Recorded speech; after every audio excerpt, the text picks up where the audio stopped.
celebrations as Gerhan forces a great save for the big day. A big man show with ballet-like footsteps to get it right.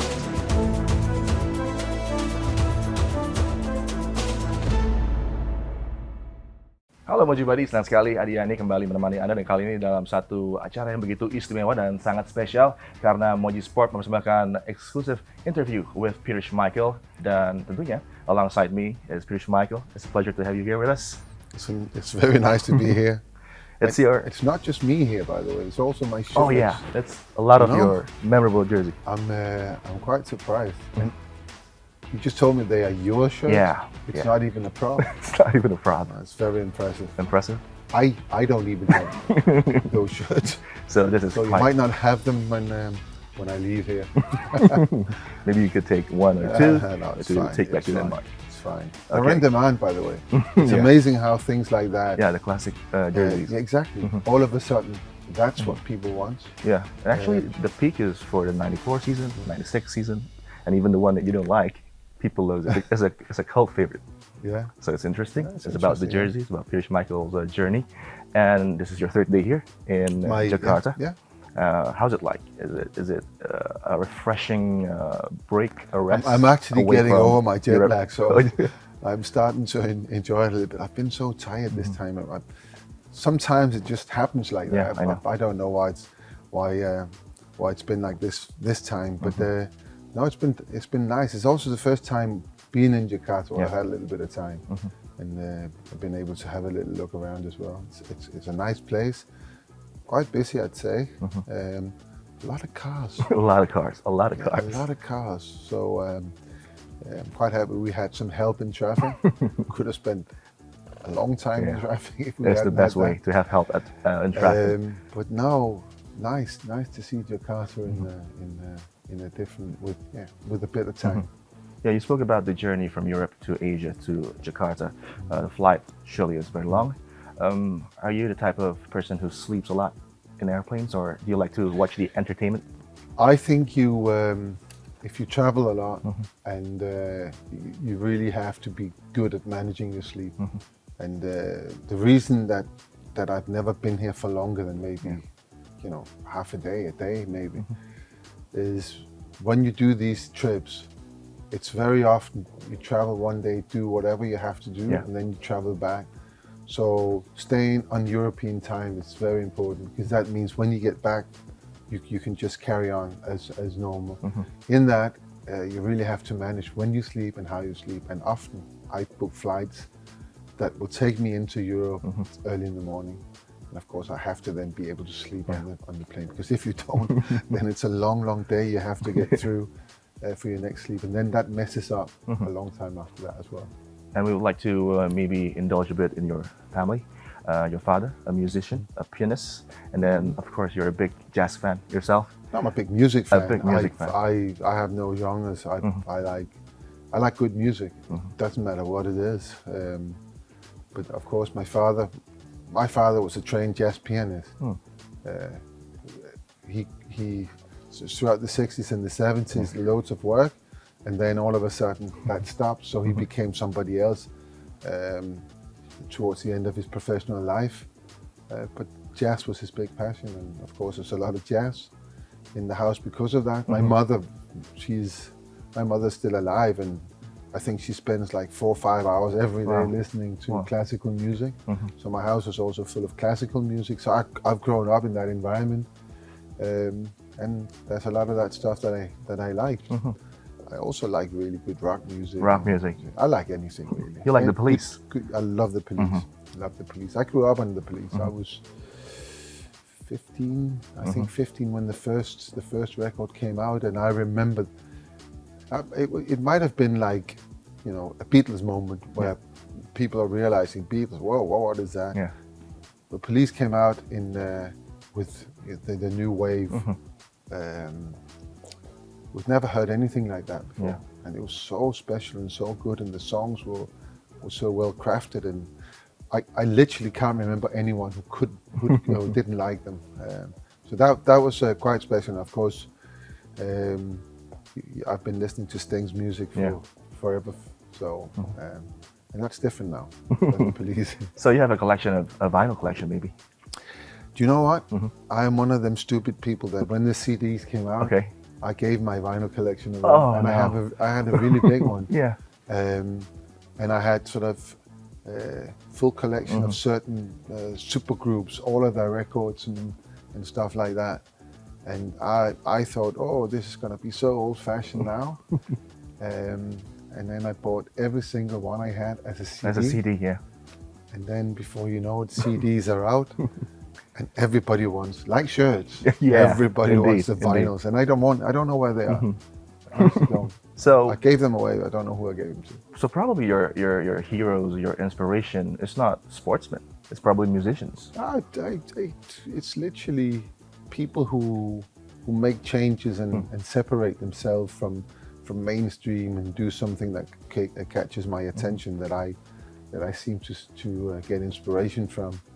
It does for me. I mean, it doesn't matter what. If I hear a talk by somebody I've never heard about before, and he tells me something that hits me and moves me, I like that. Yeah. But it doesn't have to be anything in particular. But I love music. Music is it's a big part of my life since I was a child, and it's still a big part of my life. And it'd be very difficult to imagine a life without music. So probably if you're not a football player, a great star, a legend, what sport are you interested in if you're not a football player, or maybe a musician, or maybe a handball player? Well, see, that's it. Because from where I'm from, Denmark, we have, at least we had, not so often now, but we had really cold winters and no outdoor facilities for football. So what we did as football, our football team always played handball in the winters. Handball and indoor football. And we had a really good handball team, and I enjoyed playing handball. I played all the way till I joined Brøndby. So even into my first professional years, I still played handballs in the window. And I played outfield and I played in goal. It was sort of like a mixture between the two. And handball definitely has helped me. It helped you, yeah. It helped me with, of course, hand distribution in games, but also covering angles and stuff in football, because that's what you have to do in handball. If you're not good at covering your angles and trying to trick the strikers into do what you want to put the ball, you got no chance, absolutely no chance.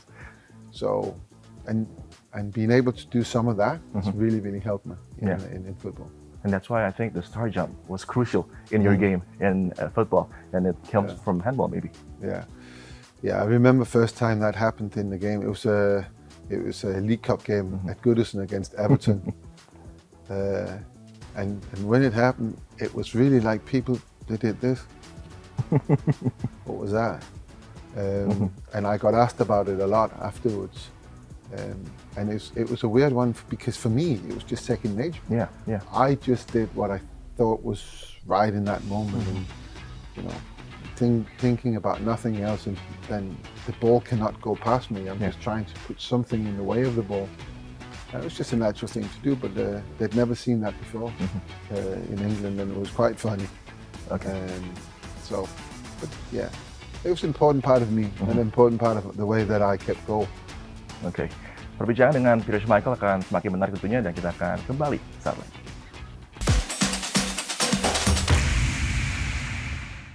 MOJI Sport exclusive interview with Peter Schmeichel, and we'll continue the questions coming to Peter.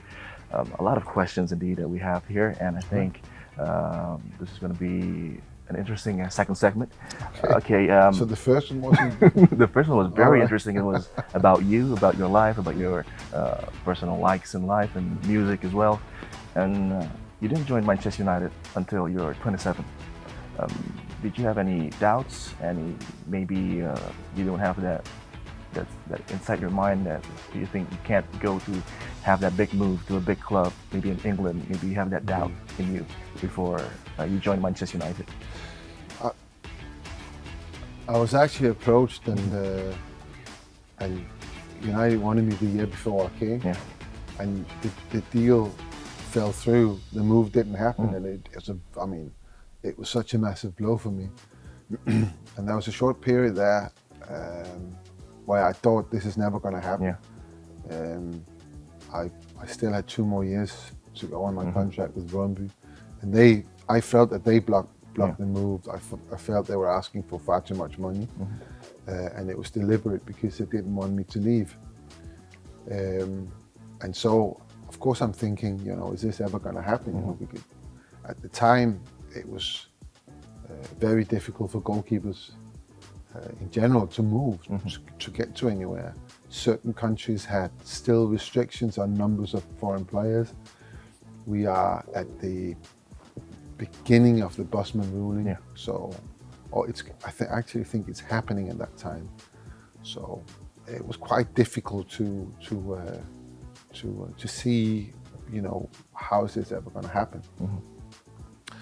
But very soon after this move fell through, Sir Alex Ferguson came to Denmark and assured me that he was going to come back for me in the next summer, and you know, instructed me to, you know, work hard and play well and just keep doing what I was doing. So I decided that I wanted to be the best that there's ever been in Denmark. I wanted to win every Player of the Year award. I wanted to be influential in creating historical results, and so I just threw myself into you know, madness. I worked so hard, and I worked, I mean, twice as hard as everybody else, and you know, I got all the results I was asking for. So when the next summer came and the move materialized, I was in the best shape of my life. I was incredibly confident. I played a lot for Denmark already by then. We've had a very successful run with Brøndby in Europe. So I felt I was ready, I was equipped to make that step up, and never really in doubt. There was one like for years that they're your teammates. Yes. And you go away on pre-season tour, and all of a sudden it becomes my group. I'm part of this group. I'm a member. This is normal. And then from that moment, I just never thought about it. Wow, that was quite amazing. And of course, you have a lot of amazing saves as well all throughout your career. I can think about '96 against Rapid Vienna, Champions League for Manchester United. It was probably on par with Gordon Banks. And again for Denmark, '98 in that qualifier for the World Cup. That game against Greece. All right. But it stayed at 0-0. That earned me a ham. You know? Really? Yeah, big piece of ham. Wow. Because the situation was we needed a draw to go straight to the World Cup. Greece needed a win to go straight to the World Cup. And if they won, we would go into the playoffs. But if we won, Greece would be out, and Croatia won that game, they would be in the playoffs. So we had a friendly against Croatia after the World Cup. So obviously Croatia got into the playoffs, got into the World Cup, finished third. 30. Yeah, and we played them in, you know, in a warm-up pre-season, a friendly international. And before the game, I got awarded with a big ham as a thank you for qualifying them to. Okay, you could have brought me a suitcase full of cash, but a ham. And what do I do with a ham? You know, do I bring it home with them? So anyway, it was just a little bit of fun. So according to you, those two saves were the best? No. Or do you have a favorite? No, I mean, I think first of all, any save you make is the best, because if you don't make them, it's a goal.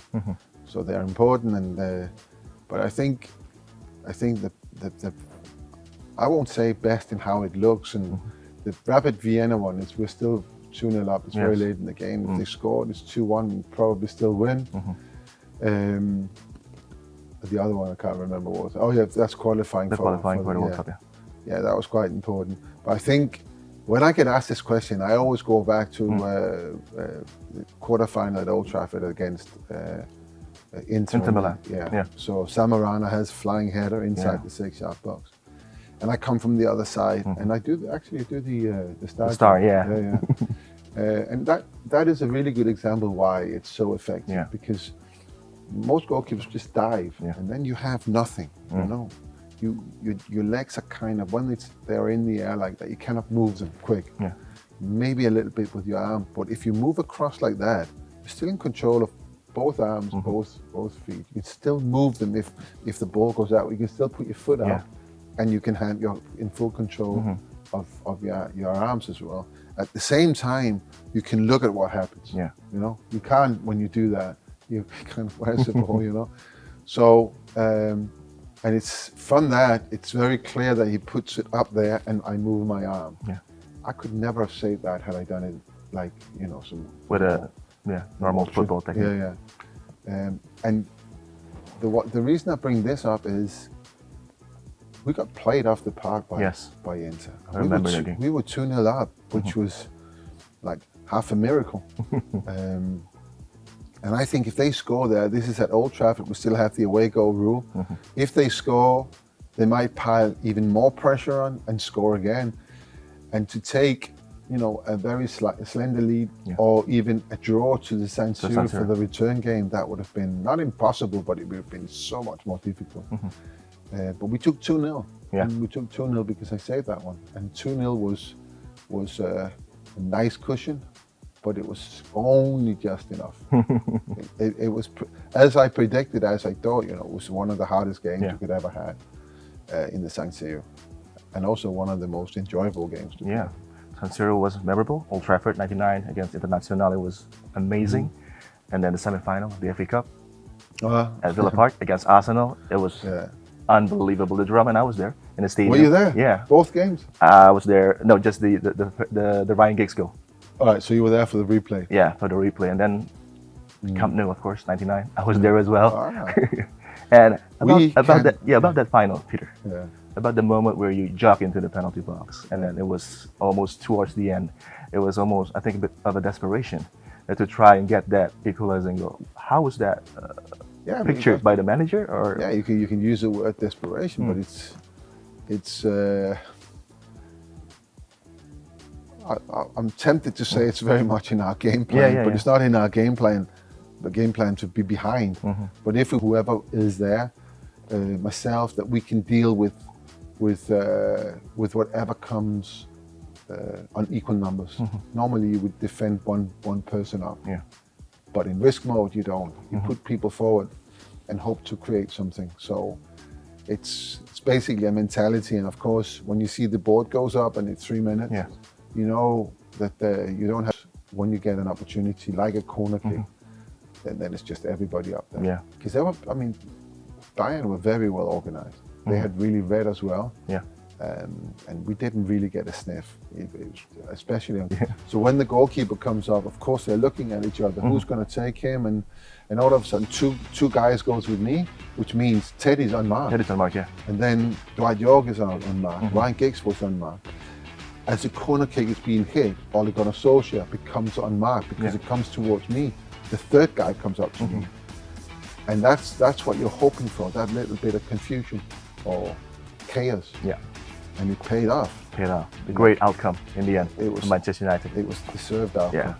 Luar biasa, satu pengalaman memori tentunya kala Schmeichel menjadi bagian dari treble winning team yang begitu fantastis untuk Manchester United, dan kita akan terus berbincang dengan Schmeichel setelah yang satu ini. Kembali dalam MOJI Sport Exclusive Interview dengan Schmeichel, kita lanjutkan perbincangan yang sudah begitu menarik dengan Schmeichel. You can your questions, Peter, and this is our final segment. As a former goalkeeper, who are the two current Premier League defenders you want to have in front of you if you're still active as a goalkeeper right now? There are some very, very good ones. Van Dijk's one of them. I think Ruben Dias also. Kanya has really impressed me as well. I think Gerhan also has really stepped it up. And I think when he got injured last season,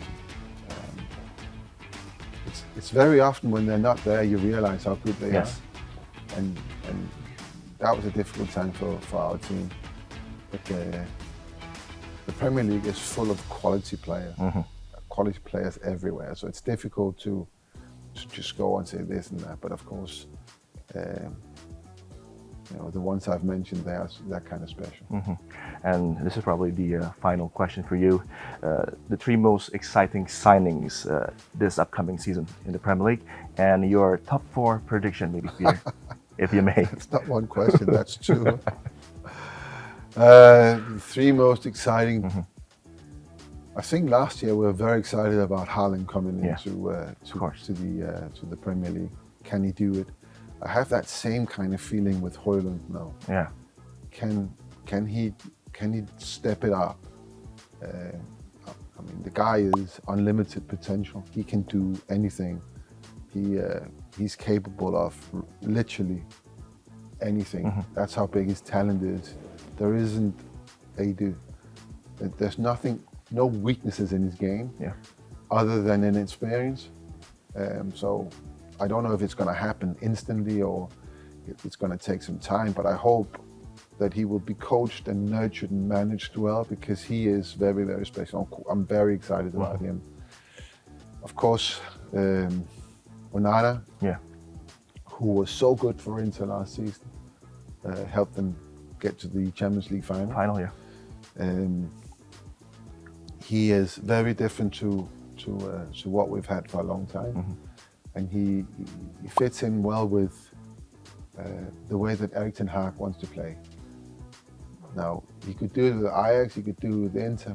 Can he do it at Manchester United? That's the big question. It's a question. I mean, it's very different. The pressure, which is not locally from the team you play for or in the nation where you play. This is from the world, and that's something you have to deal with. So I'm always looking at players. Can they deal with that? And when you're a goalkeeper, of course, if you make a mistake, the criticism of you is multiplied by so much, as opposed to an outfield player making a mistake, because a mistake is very often costing you a goal. What happens if he makes a mistake in the first game? I know what's going to happen from the media side. But what happens to him? Is he good enough to recover from that? And we've seen players, a lot of players, bowing under to pressure. So I always look at, can they do it for Man United? And I hope they can. So I'm assigning out. Let me just think. I think in terms of excitement and question marks. I think Declan Rice, for all the talk about Declan Rice in the last couple of years, and the price tag, and now the expectations that he was the one guy they missed last season. Not him personally, was the reason that they missed out. But because they didn't have him, one of the reasons. So that's going to be interesting to see if he can lift the Arsenal team to that level. So I think that's going to be my. And your top 4? Maybe? My top 4? I was trying to avoid that. I was trying to eat up time here. I didn't have to go there. I don't have a top 4. You don't have a top 4? No, I don't have a top 4. It's going to be an exciting season. I tell you, I was doing an interview yesterday, and it tells you why it's so difficult to do a top 4. Agree. I was asked the question, will it be the normal top 4 teams? I said, okay, tell me who are the normal top 4 teams. And he goes, Manchester City, Manchester United, Arsenal, and Liverpool. No. Sorry. He didn't. Sorry. He went Manchester United, Arsenal, Liverpool, Chelsea. That's what he did. And I go, who are the champions? Manchester City. Oh, yeah, of course. And then I said, okay, so who finished top 4, by the way? And then he forgot Newcastle. And the thing is, they all have the money now. They all made good signings. I'm not sure about Man City's signings. Kovacic, is that a good replacement for Gundogan? I don't know. But they lost Gundogan. They lost Mahrez. For me, that's a lot of quality out of the squad. We know with Pep, he probably have something else up his sleeve, but at the moment they've gone a little bit down for me. And everyone else gone up. Is it enough to catch him up? I don't know. It's to close the gap. But what I know for sure is that this is probably going to be the most interesting Premier League season for a very, very long time, because you really, really don't know who's gonna win it or entered for. Oke, thank you very much, Pierre, for your time. It was an honor for us. Itulah dia pemirsa, tentunya satu insight dan juga pengetahuan dan knowledge yang luar biasa yang sudah ditularkan oleh Pierre Schmeichel untuk kita semua. MOJI Bali berharap tentunya Anda menikmati interview tadi, dan terima kasih banyak. Kita akan bertemu lagi di acara-acara eksklusif lainnya dari MOJI Sport.